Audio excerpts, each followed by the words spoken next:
Hello, another video. So before I even get started, there's something I keep forgetting to say.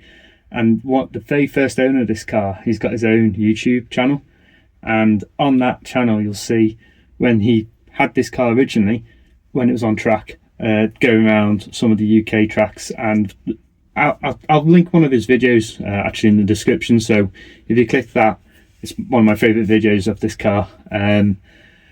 You can then see all his other ones if you wanted to, but he does have another Ginetta after this one. So if there's a blue and white one, which obviously isn't this car, there's some videos where before he had the stripes installed, it had like the number on the bonnet.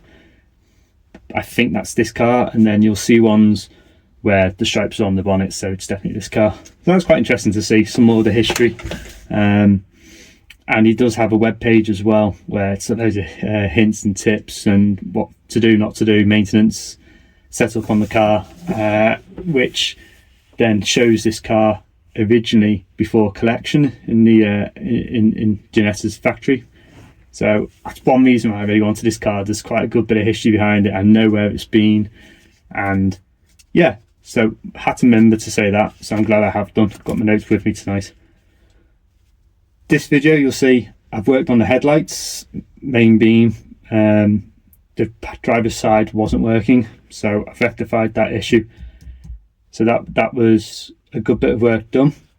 Whilst I was in the engine bay, I noticed got a few splits happening on the air ducting for the air filter through to the plenum, so that I've changed as well, so it's fresh.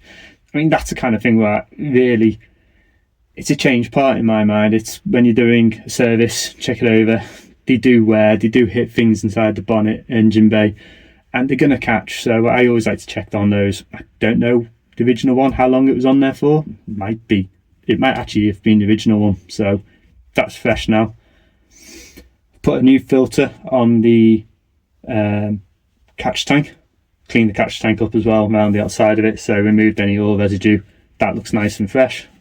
And then wheels, it's kind of a 2 steps forward, 1 step back, is it? Well, no, 1 step forward, 2 steps back. Driver's side, where I had the blowout, that's now repaired. Well, new tyre. When it was off, checked the wheel's fine.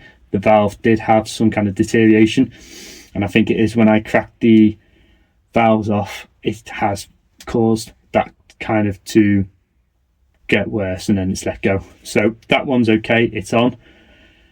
I took the passenger rear, which also seemed to be letting air down, with me, and there's bits in this video that show that as well, and that's been a bigger issue, unfortunately. So that's on here, and then I've also found in my spares I had the correct spark plugs as well, so I've gone and fitted those in. I had them here, might as well do them now. So yeah, see what you think of the video. Let me know if you think the wheel that you see is savable. I'm not sure, I've never had to deal with that kind of thing before, so it'll be interesting to get some opinions on what I should do with it. Needless to say, there is another tyre ordered, and that will be next Monday now, before we are set up fine and good. Fronts, I've checked them, had those off as well. You'll see that in this video. They're okay. So I will be happy enough to actually get some miles under the car, and then I'll probably do front tyres as well within the year, just so I know I've done them all this year and the condition of them all. But we will have matching rears, matching fronts, all Michelin. They're just they're number 5s and they're number 3s. So cool. Enjoy the video, make comments, likes, and I'll see you soon. Cheers. Hello. So one thing that's never worked on this car is the right hand side headlight. All the other bulbs and everything work.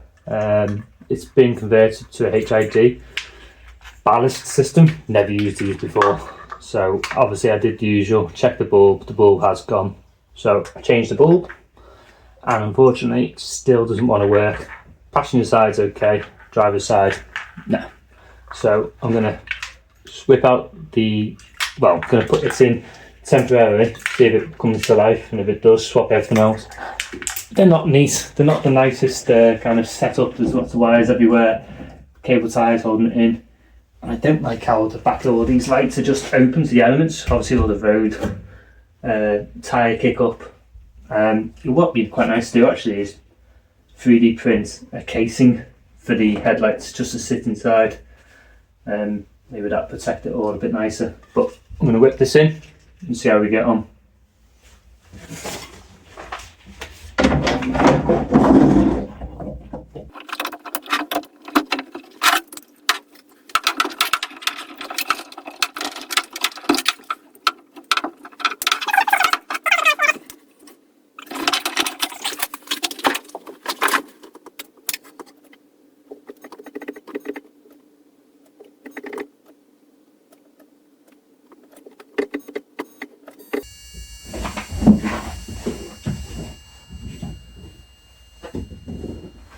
No, so still looks like it's not working. I'm really not sure what the answer's going to be.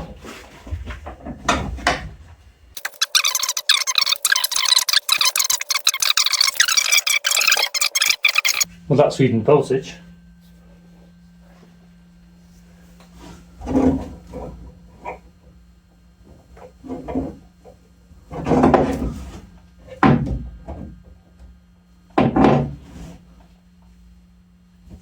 So really, that should have just worked.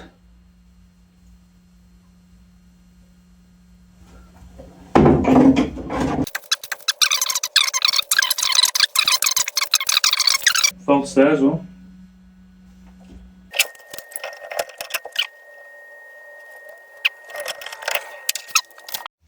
Getting close here. So I've just reconnected the original one, and as you can see, we've got a green light.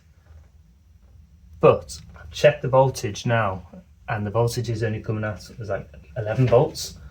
Whilst this side, you can see the green light is much stronger. So I think I've got a grounding issue here. Classic, typical fiberglass car. There's a higher resistance on this side, and I don't think we're getting the voltage through to actually power the unit fully.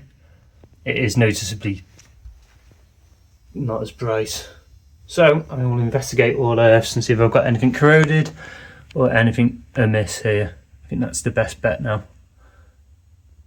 I've come up with a solution and I've got it working. Ish. So this one now works. I took the feed from the main bulb, so that's actually full beam, and that was the main bulb, and now that's giving full power. So we've definitely got an issue with the live on this side. Now I've done that, but now, oh, that one's not working because I've not triggered the main beam. So if I trigger that main beam, then that one should come on as well. Yeah, that one's on now. So we've got a problem with the red power feed. That's what I need to investigate. I've just gone and cut everything away. So I've just took all the cable ties off, pulled all the wiring off, and got rid of all of the tape that was on it. Now this is the cable, which is the concern. And I just don't understand why it needs so many of these like kind of solder heat connections. Obviously that's the original wiring. So I reckon we're going to have some high resistance in all this. I'm going to cut here and I'm going to start fresh again off this one and then feed it straight back to the red wire and see if we have full power. So I'll just stop recording, I'll do that and then I'll report back. Right, don't judge me with the wiring I've used, but I just pulled everything apart and I've connected up with some quite thick wire. Watch this now. So this is all the components that as it was with a new bulb. Flashing like crazy. So that's interesting. I'm getting full power now, but that isn't right. So I'm going to change and put the new resistor ballast on and see how we get on. There we go. So I think we do have a bad ballast. I've just connected up all the new one. and we've got a solid light now. So that's good sign anyway, and they're both even. Right, so we had bad wiring, and I fixed the wiring. Then I think what would have happened was the ballast had started to go, started causing flipping, blew the original bulb, which I've checked, there's no continuity through it. So we did need a new ballast in the end. And now I know where the wiring had gone so wrong and all these horrible joints. I'll order the correct gauge wire, and I'll just make all this all fresh again, because I don't like any of it. So I'll probably do this side, and I'll probably do that side as well, just so I know where I am with it all as well then. Right, I'm going to put all this back together. Okay, please don't think that's permanent, the tape really isn't. I've just held it up out of place, out of the way for now. I will order all new wiring. I've made a note of the colours that I use as standard. So where you see all the yellow tape on the harness at the moment, I'm going to make all that fresh and new. I'm just going to tape up this connector just so it's not going to go loose. It's just too late tonight to start drilling holes to mount the ballast in place properly. So all that will be done when I do all new wires once they come. And it'll look a lot neater, I'm sure. But yes, I now know it's fully functional, working, and that's good. That's what I set out to do tonight. Cheers. New hose has arrived. So this isn't the one I ordered. I ordered a single ply, which is what this is, but I've ended up getting the double ply, like a silicone kind of effort. I'm going to see if I can get it to work. It's not as flexible, so we'll go ahead and fit it. We'll see how it looks. It's going to be more durable, which is always a good thing, but I don't know if it's going to actually fit. So whip the next one off and see how we get on.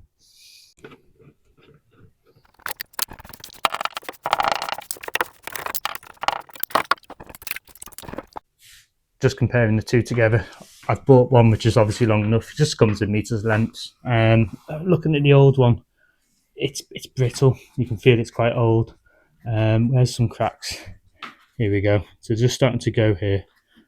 So it's not nice when you think the air filter's getting beaten as well with some holes in place. So it's going to start going again, and there's some even bigger bits. So yeah, good to move it, good to change it. I'm going to start trying to put the new one on. I'm going to leave it this full length and then see how much I need to cut off and see if it needs to do exactly the same as what was fitted. Maybe having it slightly longer will help bunch it up and actually help it curve. So we'll see how we get on.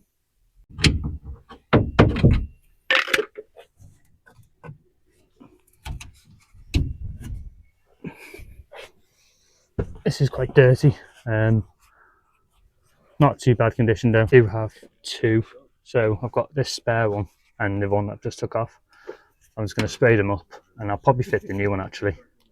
It looks a little bit neater and fresher. Just give it some dousing.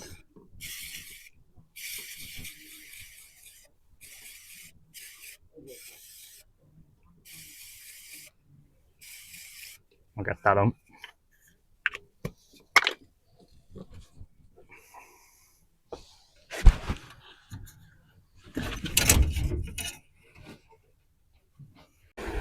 So that was the struggle, but that's now all on in place, nicely greased up.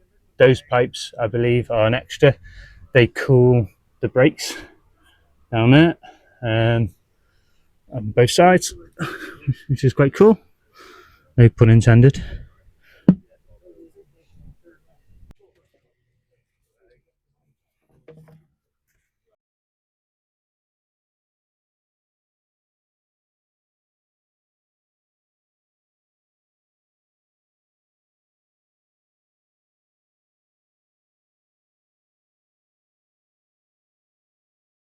So this is what I'm now battling with. The hose is on, it's fine, it fitted well. A meter is about the right length anyway. It's just, it should be here rather than springing up. So I think I'm going to have to make some sort of strap or some sort of mount to help it stay in position. Maybe using this bar down here and have some sort of holder. But this is definitely going to be better to use this than what was already on there because of the holes. Yeah, I'll have to rig something up, I think. I mean, in time it's gonna relax and uniform into position. I just don't want it to catch and rub straight away. But I'll leave it on and I'll see what I can think about making some sort of fitting to put it in position. Next up is that catch tank. I'm going to clean that up and take that filter off.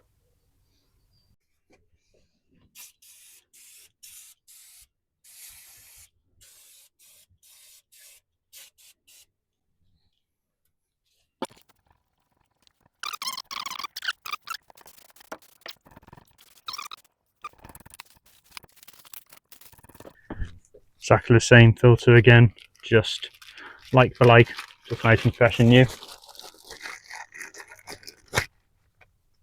So it's just fit it down, squeeze the clamps.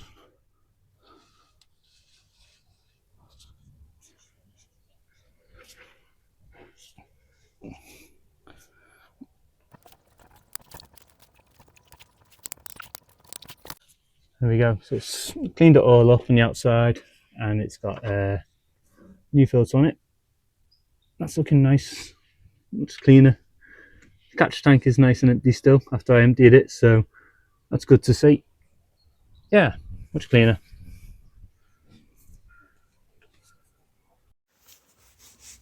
Just sat here thinking about this again, and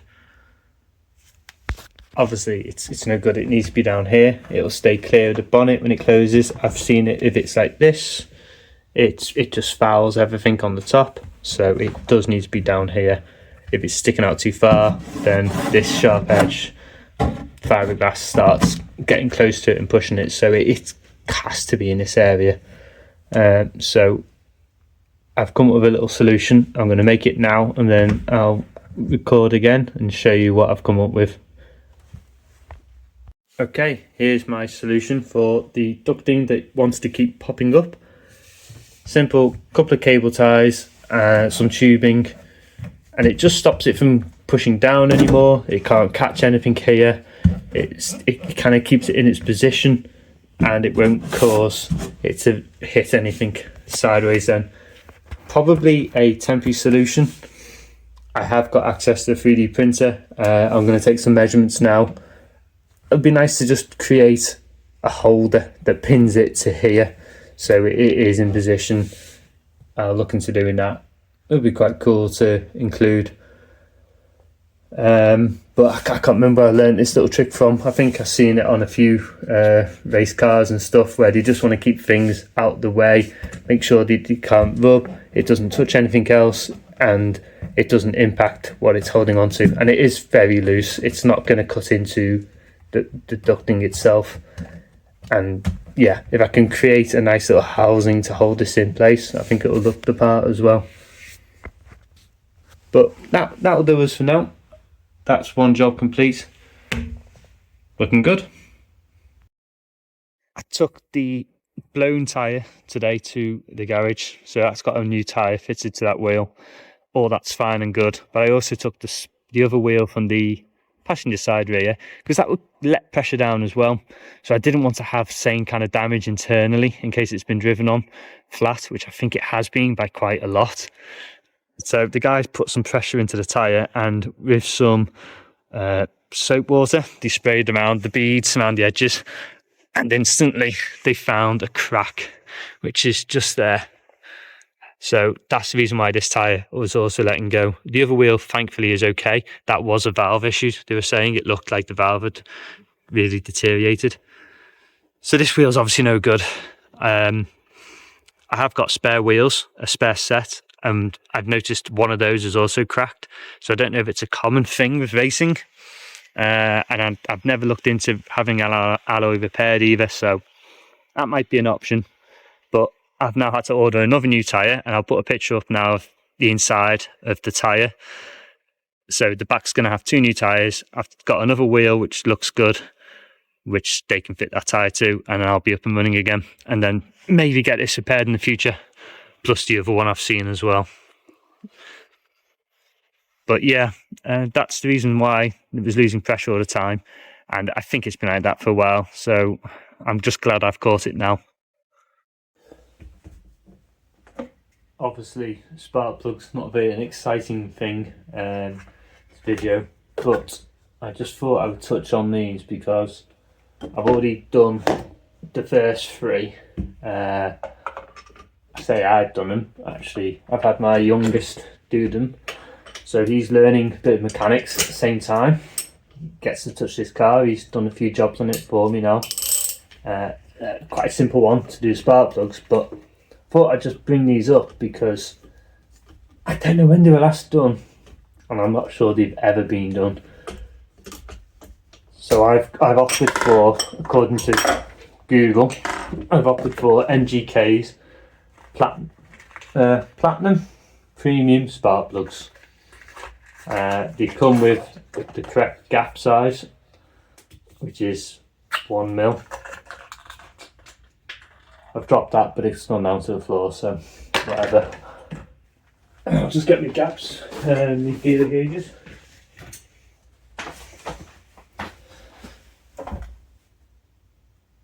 $1mm, perfect. So that's good. I'll just whip out this one. We'll have a look at it because it's not nice.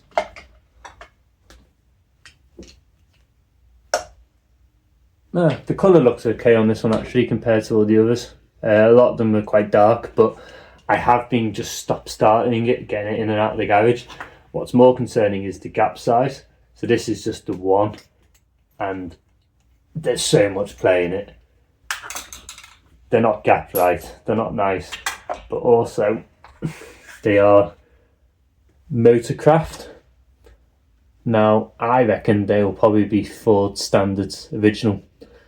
So again, I don't know if they've ever been done. It's not a high mileage engine, but it is nearly 10 years old, so that's a load of rubbish. We'll go with these new ones. So like I say, the other ones are already in. The youngest did a good job on that. And not only did we put them in, we used, teaching him properly, a torque wrench. And it's scary how little torque you're meant to put in these. Not that little. There you go. Not used to that, but there we are. Torqued up to proper spec. Don't think I like doing it that way. I quite like swinging on them. But there we are. Let's look after this engine. Yeah, pretty boring end to the video, but I just thought I'd touch on that. The fact that they're the originals, I think, very high gap compared to what they should be. But now we've got a nice set of fresh ones and we should be good to go again.